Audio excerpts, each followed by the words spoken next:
নমস্কাৰ, আপুনি চাই আছে নিউজ এড আছাম। নিউজ এড আছামৰ দৰ্শকসকলক দিব লৈছোঁ এক ৰাজনৈতিক খবৰ। পঞ্চায়ত নিৰ্বাচন হৈ গৈছে ইতিমধ্যে আৰু ফলাফলো দিয়া গৈছে আৰু বিভিন্ন ঠাইত বিসংগতিয়ে দেখা দিছে। ফলাফলত লখিমপুৰ জিলাৰ 15/7 নং লখিমপুৰ জিলা পৰিষদ সমষ্টিত তেনে অনুৰূপ ঘটনা দেখা পোৱা গৈছে। খুদ সদস্য পদৰ ভাৰতীয় জাতীয় কংগ্ৰেছ দলৰ মনোনীত প্ৰাৰ্থী আছিল শ্ৰী ৰূপ কুমাৰ বৰা ওৰফে জুমন। তেওঁ এক ভয়ংকৰ অভিযোগ উত্থাপন কৰিছে। যি ভোট গণনা হৈছিল সেই ভোট গণনা হৈ থকাৰ সময়ত লখিমপুৰ জিলা কংগ্ৰেছৰ কোষাধ্যক্ষ উত্তম ফুকনক মাৰপিট কৰিছে। কেৱল মাৰপিট কৰাই নহয়, ডিঙিত ধৰি ভোট গণনা কেন্দ্ৰৰ পৰা বাহিৰ কৰি দিয়া হৈছে। কেৱল তেওঁকে নহয়, এজেণ্টসকলকো বাহিৰ কৰি দিয়া হৈছে ভোট গণনা কেন্দ্ৰৰ পৰা। আমি জনাই গৈছোঁ এই মুহূৰ্তৰ আন এক গুৰুত্বপূৰ্ণ ৰাজনৈতিক খবৰ। আৰু এই সমগ্ৰ ঘটনা ৰূপ কুমাৰ বৰাই ভোট গণনা কেন্দ্ৰৰ ইনচাৰ্জ বিষয়াক এক লিখিতভাৱে জনাইছিল আৰু প্ৰশাসনৰ বিষয়াসকলেও এই ক্ষেত্ৰত তেওঁলোকক কিন্তু কোনো সহযোগ কৰা নাই বুলি মত ব্যক্ত কৰিছে। আৰু তেওঁ এক ভয়ংকৰ অভিযোগ উত্থাপন কৰিছে, যদি বিজেপি পাৰ্টিজন সঁচাই জয়ী হৈছে তেন্তে তেওঁ বাইট দিয়াৰ সময়ত কিয় তেওঁৰ মুখত হাঁহি নাই।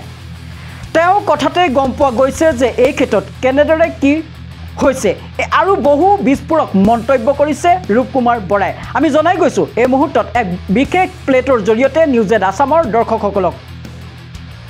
পঞ্চায়ত নিৰ্বাচনৰ ভোট গণনা হৈ গ'ল, ঠায়ে ঠায়ে বিসংগতিও দেখা দিয়া পৰিলক্ষিত হৈছে আৰু অনুৰূপ নহয় লখিমপুৰ জিলাত। আৰু লখিমপুৰ জিলাৰ 15/7 নং জিলা পৰিষদ সমষ্টিত দেখা গৈছে তেনে ঘটনা। খুদ সদস্য পদৰ ভাৰতীয় জাতীয় কংগ্ৰেছ দলৰ মনোনীত প্ৰাৰ্থী ৰূপ কুমাৰ বৰাই উত্থাপন কৰিছে এক ভয়ংকৰ অভিযোগ। লখিমপুৰ জিলা পৰিষদৰ ভোট গণনাত বিসংগতিয়ে দেখা দিছে। আমি জনাই গৈছোঁ এই মুহূৰ্তৰ আন এক গুৰুত্বপূৰ্ণ খবৰ। আৰু ভোট গণনা হৈ থকাৰ সময়ত লখিমপুৰ জিলা কংগ্ৰেছৰ কোষাধ্যক্ষ উত্তম ফুকনক মাৰপিট কৰি ডিঙিত ধৰি ভোট গণনা কেন্দ্ৰৰ পৰা বাহিৰ কৰি দিয়া হৈছে আৰু এজেণ্টকো বাহিৰ কৰি দিয়া হৈছে ভোট গণনা কেন্দ্ৰৰ পৰা। আৰু এই সমগ্ৰ ঘটনা ভাৰতীয় জাতীয় কংগ্ৰেছ দলৰ লখিমপুৰ জিলা পৰিষদৰ মনোনীত প্ৰাৰ্থী ৰূপ কুমাৰ বৰাই কেন্দ্ৰৰ ইনচাৰ্জ বিষয়াক লিখিতভাৱে জনাইছিল আৰু এই ঘটনাক কেন্দ্ৰ কৰি প্ৰশাসনৰ ফালৰ পৰা কোনো সহায় কৰা নাছিল তেওঁলোকক। আৰু আন বহু বিস্ফোৰক তথ্য আৰু আন বহু ভয়ংকৰ অভিযোগ উত্থাপন কৰিছে ৰূপ কুমাৰ বৰাই। আৰু যদি সঁচাই বিজেপি প্ৰাৰ্থীজন জয়ী হৈছে তেন্তে তেওঁ মুখত বাইট দিওঁতে কিয় হাঁহি নাই। আৰু তেখেতৰ মুখখন চালেই গম পায় যে তেখেত কিমান শুদ্ধ পথত জয় হ'ব পাৰিছে নে নাই। আৰু এনে বহু মন্তব্য কৰিছে এতিয়া ৰূপ কুমাৰ বৰাই। আমি জনাই গৈছোঁ এই মুহূৰ্তৰ আন এক গুৰুত্বপূৰ্ণ খবৰ। পঞ্চায়ত নিৰ্বাচনৰ ভোট গণনা হৈ গ'ল আৰু বিভিন্ন ঠাইত বিসংগতিয়ে দেখা দিয়া পৰিলক্ষিত হৈছে আৰু লখিমপুৰতো দেখা দিছে আন এক ভয়ংকৰ বিসংগতি। লখিমপুৰ জিলাৰ 15/7 নং জিলা পৰিষদ সমষ্টিত দেখা গৈছে তেনে এক ঘটনা। আৰু খুদ সদস্য পদৰ ভাৰতীয় জাতীয় কংগ্ৰেছ দলৰ মনোনীত প্ৰাৰ্থী ৰূপ কুমাৰ বৰাই উত্থাপন কৰিছে এক ভয়ংকৰ অভিযোগ। আৰু কি অভিযোগ উত্থাপন কৰিছে আমি পোনে পোনে আপোনালোকলৈ আগবঢ়াইছোঁ। আমাৰ লখিমপুৰ পঞ্চায়তৰ আমাৰ 10টা ৱাৰ্ডৰ ভিতৰত 2টা ৱাৰ্ডে সম্পূৰ্ণ ভোট গণনা হৈছিল। বাকী 8টা বাকচ আপোনাৰ 8টা ৱাৰ্ডৰ মানে ভোট গণনা বাকী থাকিলে। আৰু আমাৰ সাৱতি পঞ্চায়তৰ আপোনাৰ 5টা মানে ভোটৰ বাকচ আপোনাৰ আমাৰ কাউণ্টিং মানে চলি আছিল। তেনে অৱস্থাত তেখেতলোকে মানে এনেকুৱা এটা পৰিৱেশ সৃষ্টি কৰিলে। আমাৰ 11 তাৰিখৰ পৰা যি আপোনাৰ ভোট গণনা হৈছিল সেই ভোট গণনাত এই 4খন পঞ্চায়তৰ ভোটাৰ ৰাইজে মোক বিপুল ভোটৰে জয়যুক্ত কৰাই নিছিল। তথাপিতো মই জিকিও আজি মোৰ যি মই দায়িত্ব পাব লাগিছিলে দায়িত্ব পাবলৈ মই সক্ষম নহ'লোঁ। কাৰণ বিজেপি যিসকল কাউণ্টিং এজেণ্ট আছিল, কাউণ্টিং এজেণ্ট থকাৰ উপৰিও তেখেতলোকৰ বহুত সংখ্যক মানুহ তাত সোমাই আছিল। আমাৰ যিসকল আমাৰ কংগ্ৰেছ দলৰ কাউণ্টিং এজেণ্ট আছিল তেখেতলোকক বহুত ধৰণৰ বেয়া ভাষাৰে মানে বহুত বেয়া ব্যৱহাৰ কৰিছে আৰু লগতে মাৰধৰ কৰিছে। মাৰধৰ কৰি আমাৰ কাউণ্টিং হলৰ পৰা উলিয়াই পঠাইছে। আৰু আমাৰ যিসকল বিষয়া আছিল সকলকো মানে বহুত ধৰণৰ বেয়া ব্যৱহাৰ কৰিছে। আমাৰ তাত মহিলা বিষয়া আছিল, মহিলা বিষয়াসকলকতো বহুত বেয়া ভাষাৰে মানে ব্যৱহাৰ কৰিছে। তাত নেকি যি পুৰুষ মানে থিয় হৈ থাকিব নোৱাৰে তেনেকুৱা এটা তেখেতলোকে মানে পৰিৱেশ সৃষ্টি কৰিছিলে। আমাৰ ভোট গণনা হৈ থকা অৱস্থাত আমাৰ লখিমপুৰ জিলা কংগ্ৰেছৰ কোষাধ্যক্ষ উত্তম ফুকন আছিল।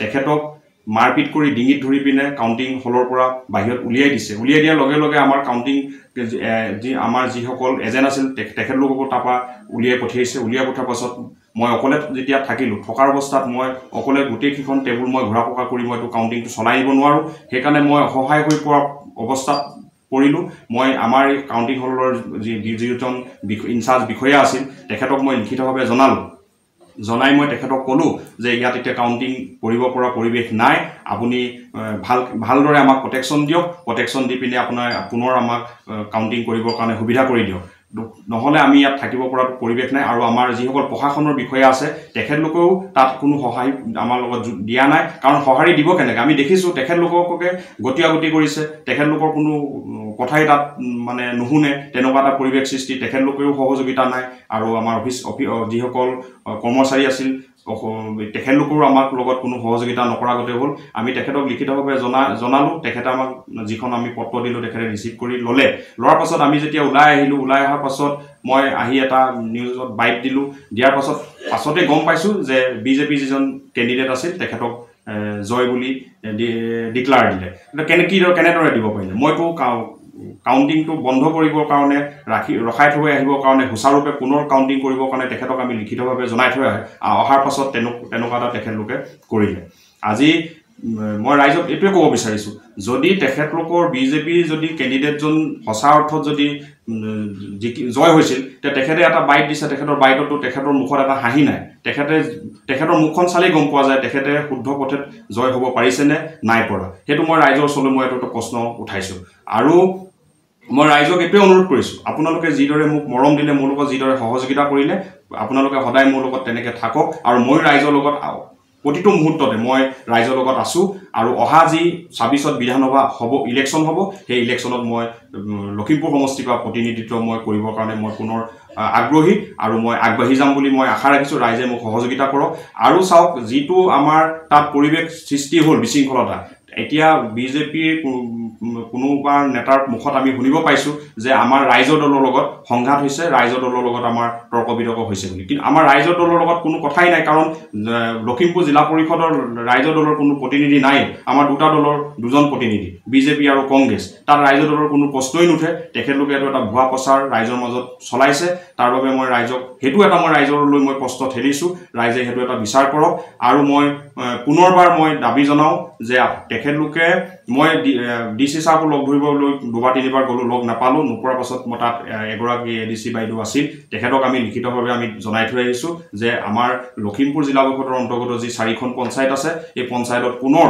সুচাৰুৰূপে প্ৰশাসনৰ ফালৰ পৰা ভালদৰে প্ৰটেকশ্যন দিয়াই সুচাৰুৰূপে পুনৰ ভোট গণনা হ'ব লাগে হৈ পিনে শুদ্ধ বিচাৰটো ৰাইজৰ মাজলৈ ঠেলি দিব লাগে মই তেখেতলোকক আমি তেনেদৰে জনাই থৈ আহিছোঁ কিন্তু তেনেদৰে জনাই থৈ অহাৰ পাছতো বিজেপি কেণ্ডিডেটজনক তেখেতলোকে জয় হ'ল বুলি ডিক্লাৰেশ্যন দিলে সেইটোলৈ আমি বহুত দুখিত কাৰণ এই কেন্দ্ৰীয় শাসিত আৰু আমাৰ যি অসমত যি চৰকাৰ চলি আছে তেখেতলোকৰ যি হিটলাৰী শাসন সেই হিটলাৰী শাসনত এনেকুৱা হৈছে জয় হৈও পৰাজয় হ'বলগীয়া হৈছে কেইবাজনো আমাৰ ৱাৰ্ড মেম্বাৰৰ ক্ষেত্ৰত তেনেকুৱা হৈছে জিকি যোৱাৰ পাছতো ২০-২৫টা ভোটত জিকি গৈছে আমাৰ ৱাৰ্ড মেম্বাৰসকল তেখেতলোকক পুনৰ আকৌ ভোট গণনা কৰাই পিনে আপোনাৰ তেখেতলোকক হৰুৱাইছে তেনেকুৱা এটা ব্যৱস্থা তেখেতলোকে কৰিছে আৰু এই হিটলাৰী শাসনৰ পৰা ৰাইজ সজাগ হ'বলৈ হ'ল কাৰণ যদি এনে পৰিস্থিতি চলি থাকিবলৈ হয় ভৱিষ্যতলৈ আৰু বহুত বেয়া দিশলৈ আগবাঢ়ি যাব সেইকাৰণে মই পুনৰবাৰ সকলোকে মই মোৰ লগত যি সহযোগিতা কৰিলে সকলোকে মই ধন্যবাদ জনাইছোঁ ধন্যবাদ জনাই মই মোৰ ক'বলগীয়াখিনি ইমানতে মই ৰাখিছোঁ